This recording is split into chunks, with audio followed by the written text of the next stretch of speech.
mist swirls through the glens, clinging to ancient stones that have witnessed centuries of joy, sorrow, life and death. Welcome, dear listeners, to Supernatural Scotland, the podcast, your auditory journey into the heart of a land where history bleeds into the present, and the veil between worlds often feels whisper thin. We are quickly reaching the end of this season. I hope you've enjoyed it as much as I have enjoyed creating it. I appreciate all my listeners, and I hope you enjoy the last episodes. This is episode 16 of 18. Tonight, prepare to have your senses heightened and your courage tested as we venture to the edge of a forgotten fortress, stand within the shadow of a once mighty stronghold, and confront a legend swallowed by the unforgiving embrace of the sea. Our first spectral destination tonight clings to the rugged Berwickshire coastline, a place where the wind howls tales of bygone eras, the dramatic and isolated ruins of Fast Castle. To truly understand the echoes that linger within its crumbling walls, we first delve into the turbulent history of Fast Castle. It's a strategic location overlooking the churning North Sea, made it a vital stronghold for centuries, a keystone in the constant power struggles between Scotland and England. Originally the seat of a powerful Hume clan, its early history is interwoven with tales of border raids, fierce loyalties, and brutal acts of defiance. Imagine the comings and goings of knights and men at arms, their lives dictated by the ever-present threat of invasion.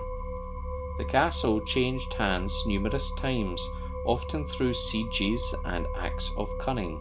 Perhaps one of its most notable episodes involved its brief but significant role as a prison for Mary Queen of Scots, a moment that imbued its stones with royal tragedy. Later, in the 16th century, the infamous James Hepburn, the Earl of Bothwell and the controversial husband of Mary, used the castle as a base for his own shadowy schemes and conspiracies, further cementing its reputation as a place of intrigue and dark secrets. The very layout of the castle, clinging to the rock face, speaks of a time when survival depended on strength and vigilance. With such a dramatic and often violent past etched into its foundations, it's perhaps no surprise that Fast Castle is said to cling to more than just the cliff face. Over the centuries, whispers and outright claims of ghostly encounters have emerged from its isolated ruins.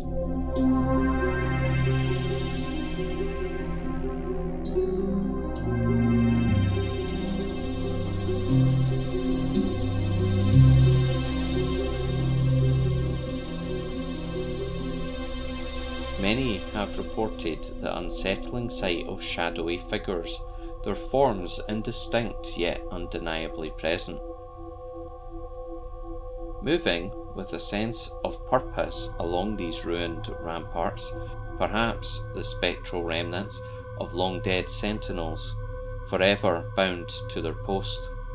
Others claim to be chilled by the eerie echoes of fierce battles, the phantom sounds of clashing swords, the desperate shouts of men locked in mortal combat, and the heart-wrenching cries of the wounded, all carried on the unforgiving wind, as if time itself has fractured. But perhaps the most profound and unsettling experience is a pervasive feeling of unease and an almost tangible sorrow, a heavy atmosphere that clings to the air like a damp shroud, a lingering testament to the countless tragedies, both grand and small, that unfolded on this isolated and dramatic headland. The wind itself seemed to sigh with the weight of centuries of conflict and irreparable loss, a constant lament for what once was.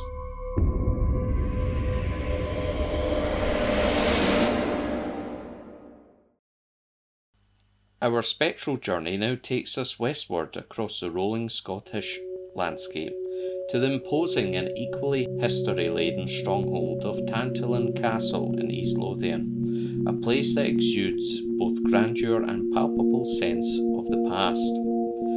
Standing sentinel atop dramatic sea cliffs that plunge into the vast expanse of the Firth of Forth, Tantallon Castle commands a breathtaking and strategically vital position. For centuries it served as a formidable seat of the powerful and often rebellious Douglas clan, a lineage whose influence on Scottish history was immense and whose independent spirit earned them the formidable nickname Bell the Cat. Imagine the sheer scale of this mighty fortress, its towering curtain wall, the imposing Douglas Tower, and a strategic vantage points overlooking the sea. Perhaps picture the lives of the Lords of Douglas within these walls, their defiance of the Scottish crown, and their intricate web of alliances and betrayals. Envision the numerous sieges Tantallon endured, the relentless pounding of cannon fire against its seemingly impenetrable defences, the desperate struggles of the defenders within to hold their ground against determined attackers. Consider key figures like Archibald Bell the Cat Douglas himself, a man who famously dared to challenge King James IV, and the later sieges by James V and Oliver Cromwell, each leaving their mark upon the castle structure and its enduring legacy. The very stones of Tantallon bear witness to centuries of power struggles, resilience, and the ebb and flow of Scottish history. With such a dramatic and often violent past echoing through its ruined halls, crumbling towers, and windswept ramparts, it is perhaps no surprise that Tantallon Castle is said to be inhabited by more than just the seabirds that now circle its weathered battlements. Numerous accounts of spectral activity have been linked to this imposing ruin, whispers carried on the wind through its ancient walls.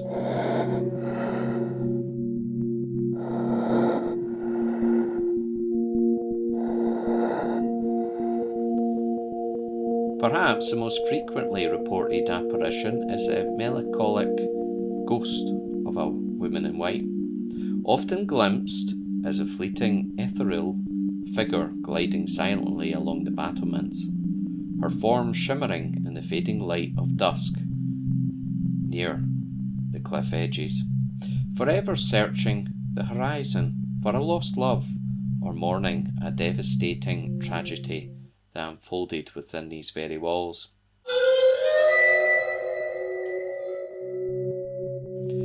Many visitors have also recounted chilling experiences of disembodied, mournful cries and heart-wrenching sighs carried on the wind, as if the very stones of Tantallon still weep for the sorrows of ages past, a constant auditory reminder of the human cost of its turbulent history and the personal tragedies that undoubtedly occurred within its confines.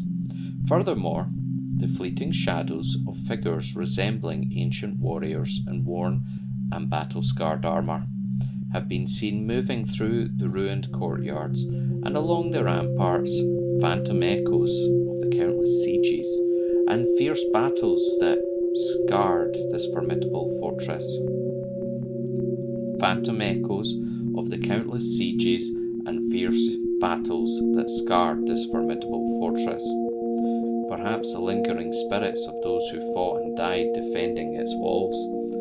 A palpable feeling of profound sadness, an unsettling sense of being watched by unseen eyes that carry a deep sorrow, and sudden, inexplicable drops in temperature often settle upon those who dare to explore its weathered stones. A chilling testament to the many lives irrevocably touched by a tragedy within its once mighty walls, their sorrows now woven into the very fabric of the ruin.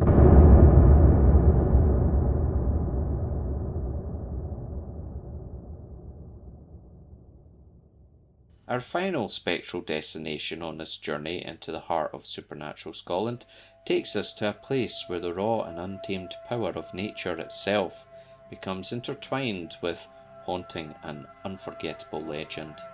The awe-inspiring and treacherous Corrievreckan Whirlpool, located off the rugged and dramatic coast of Argyll, a place where the sea's fury holds a dark tale. Imagine the immense and unpredictable power of the Atlantic currents as they collide with a submerged pinnacle of rock, creating a swirling vortex so powerful it can suck down small vessels without a trace. It is here, in this maelstrom of natural energy, that the tragic legend of the McKinnon Laird unfolds. Picture a respected chieftain, his life at its end, his grieving kin embarking on a solemn final voyage.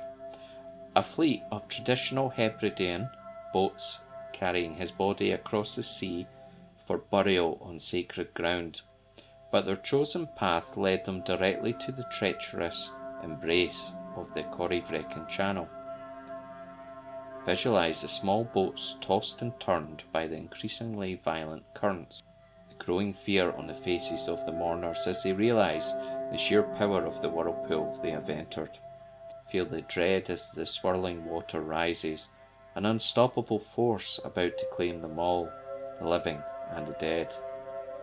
And so it is said that on wild and stormy nights, when the Corrievreckan roils with particular and terrifying fury, the phantom funeral procession attempts to replay its tragic and final voyage, an eternal echo of a devastating loss. Those who brave those treacherous waters after darkness falls have whispered of chilling and unforgettable encounters, the fleeting and indistinct shapes of shadowy boats, their spectral timbers groaning under an unseen pressure, caught in the relentless and swirling currents, the faint, sorrowful cries and wails of the drowned carried on the wind, like the lament of the sea itself, and a sudden, bone-chilling cold that descends upon the surface of the turbulent water, a ghostly premonition of the icy depths below. Some even claim to glimpse the spectral outline of the Laird's lead vessel, forever trapped in the whirlpool's unforgiving embrace, a haunting and potent reminder of the sea's immense and indifferent power, and the countless lives tragically swallowed by its watery abyss. And there you have it, listeners. Another immersive journey into the spectral heart of supernatural Scotland, from the crumbling ramparts echoing with tales of conflict and loss to the terrifying legends swallowed by the churning depths of the Corrievreckan. The history of this ancient land is forever intertwined with whispers of the unexplained. Thank you for braving these eerie tales with me. If you've been captivated by the spectral secrets we've uncovered tonight, please be sure to subscribe to Supernatural Scotland for more auditory explorations into the mysteries that lie hidden within this captivating country. Please also check out the YouTube, Facebook and TikTok pages. Until our next encounter with the shadows, tread carefully and remember, the past is never truly silent. Goodbye for now.